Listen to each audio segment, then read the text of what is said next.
My husband's family disowned him after I got pregnant with our second child, so I cut them off completely.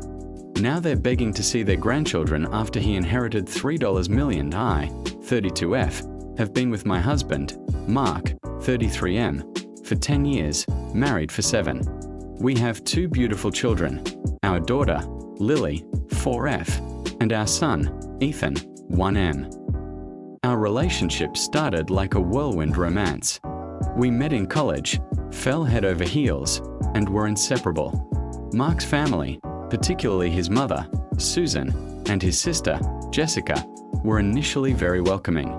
They seemed to adore me, always inviting me to family dinners, holidays, and even weekend trips. I felt like I had found my second family, something I had always yearned for as an only child with somewhat distant parents. The first crack in this seemingly perfect facade appeared shortly after Mark and I got engaged. Susan, who had always been a bit overbearing but I dismissed it as motherly concern, started making comments about our wedding plans. She had a very specific vision for Mark's wedding, a grand affair at a country club, with a guest list of over 300 people, and a particular type of traditional gown for me.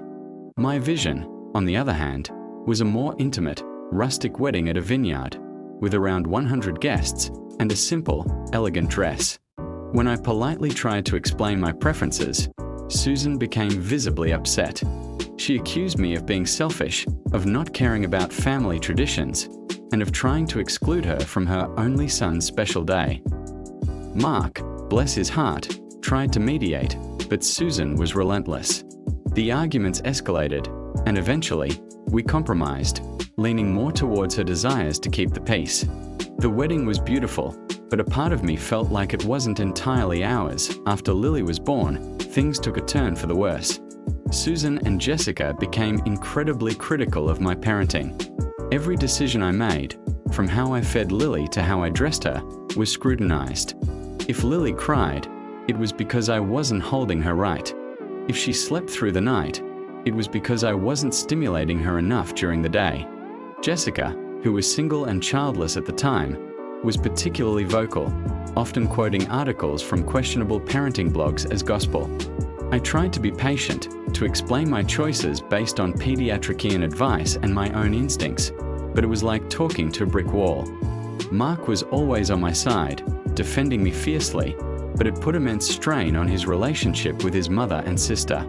Family gatherings became a minefield of passive-aggressive comments and thinly veiled criticisms directed at me. I started dreading them. The breaking point, however, came with my second pregnancy. We had always planned on having 2 children, and Ethan was a much-wanted addition to our family. We were overjoyed when we found out. We decided to share the news with Mark's family during a Sunday dinner. We thought it would be a happy occasion. We were so wrong. As soon as I announced I was pregnant again, the atmosphere in the room changed. Susan's face hardened, and Jessica actually scoffed. There was an uncomfortable silence before Susan spoke, her voice laced with disappointment. "Another one? Are you sure this is a good idea? My name? You already have your hands full with Lily. And Mark, you're not exactly rolling in money. How will you support 2 children?" I was stunned. Mark, sensing my distress, immediately jumped in. "Mom, what are you saying? We are thrilled. We can absolutely afford another child. This is our decision, and we are happy about it." Jessica then chimed in, "Yeah, but it's a lot of work.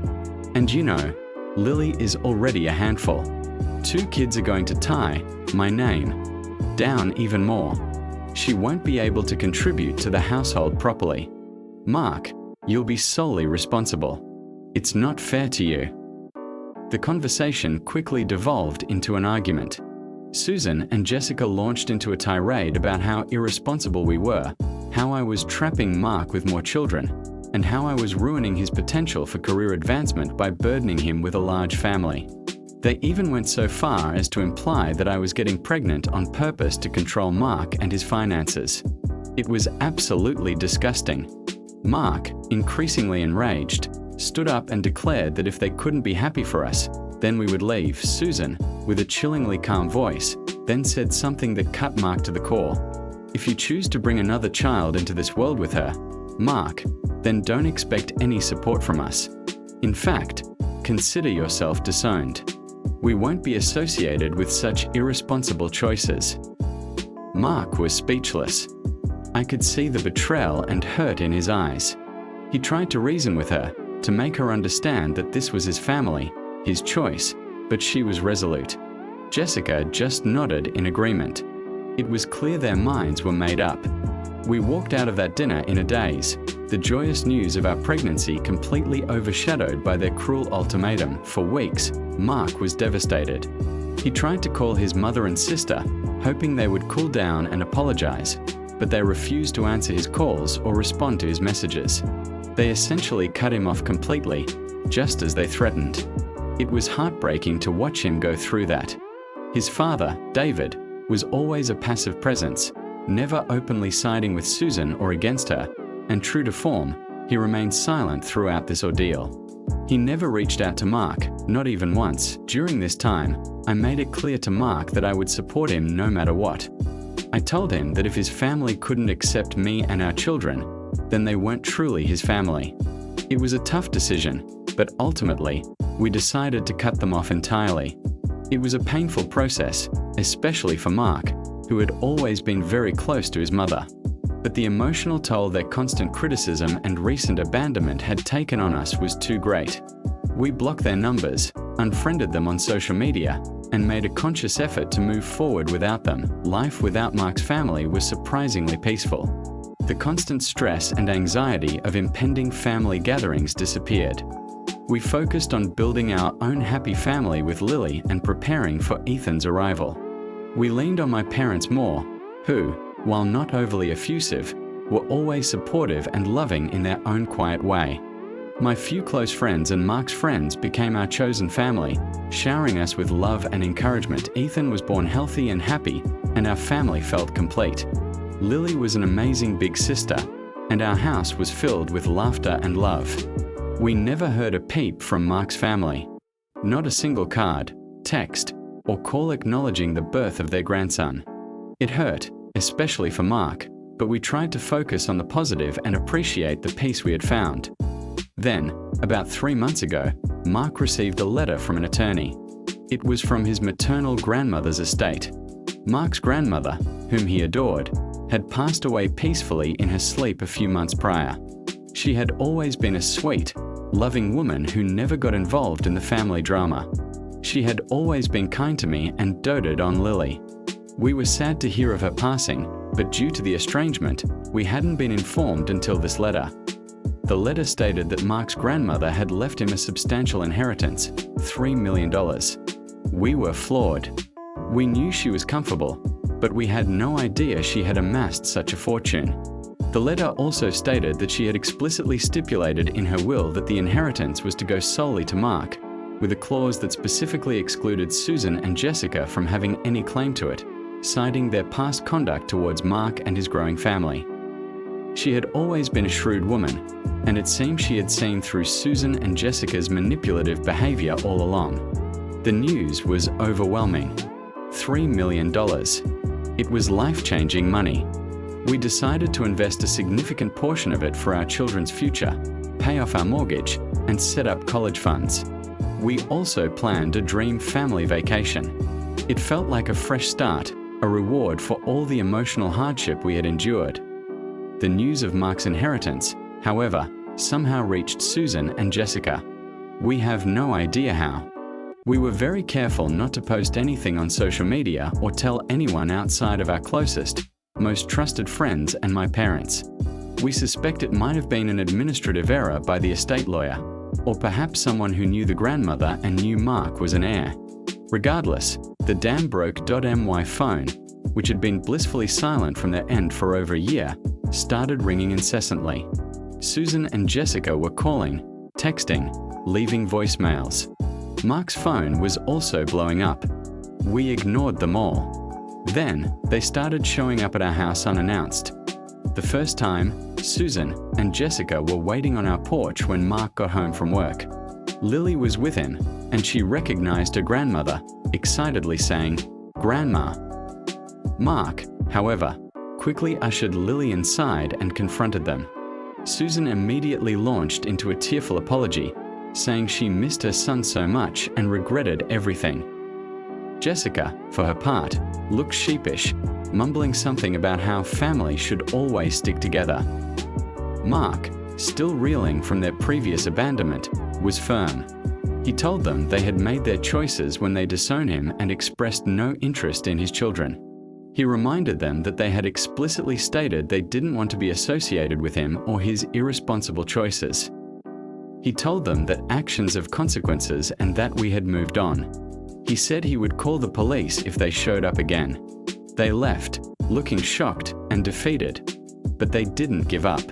They started sending us lengthy emails, filled with apologies and declarations of how much they loved us and missed the grandchildren they had never met.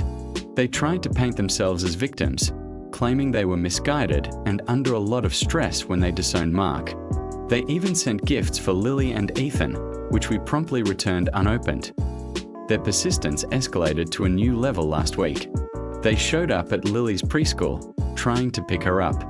Thankfully, the school has very strict policies, and they recognized Susan and Jessica were not on the authorized pickup list. The staff immediately called us, and we rushed over. When we arrived, Susan and Jessica were arguing with the principal, demanding to see Lily. Susan was crying, making a huge scene, claiming she was just a loving grandmother who missed her granddaughter. When they saw us, Susan rushed towards me, begging, "Please, my name, just let us see our grandchildren. We made a mistake. We love them so much.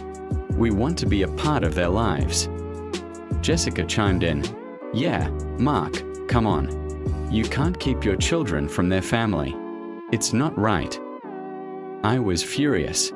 Trying to pick up my daughter from school without our permission was a huge boundary violation, and it terrified me. Mark, his face red with anger, stepped in front of me. "You two have absolutely no right to be here. You gave up that right when you disowned me, and you will not, under any circumstances, approach my children again. If you do, I will get a restraining order." Susan then played her trump card. "Mark, how can you do this to us? After all we've done for you? And what about the money? Your grandmother intended for that money to help the family, not for you to hoard it all to yourself." That's when it hit me. They weren't just remorseful. They were after the inheritance. Their sudden interest in their grandchildren and their loving son coincided perfectly with the news of the $3 million. It made me sick to my stomach. Mark, seeing through their transparent act, just laughed, a bitter, humorless laugh. "The money is mine, Mom. It was specifically left to me, excluding you and Jessica, because of your past conduct." Grandma knew exactly what she was doing. And as for helping the family, my family is my wife and my children. You made it clear you're not part of it anymore. He then reiterated his threat of a restraining order and told them to leave immediately. The principal, who had witnessed the entire exchange, also warned them they were no longer welcome on school property. Defeated, they finally left, but not before Susan shot me a look of pure hatred. We immediately went to a lawyer and started the process of getting a restraining order. It's a sad and painful situation, but I honestly feel no guilt. They chose to disown Mark and reject our children. They showed no love or concern for us when we were struggling and vulnerable. Their sudden appearance and feigned remorse, only after discovering a substantial inheritance, makes it clear their motivations are purely financial. Now, we are waiting for the legal process to unfold. My heart aches for Mark, who still carries the burden of his family's rejection, but he knows we made the right decision. Our children deserve to grow up surrounded by genuine love and support, not by people who only care about them when there's something to gain. I know some people might say I should encourage Mark to forgive them, that family is family.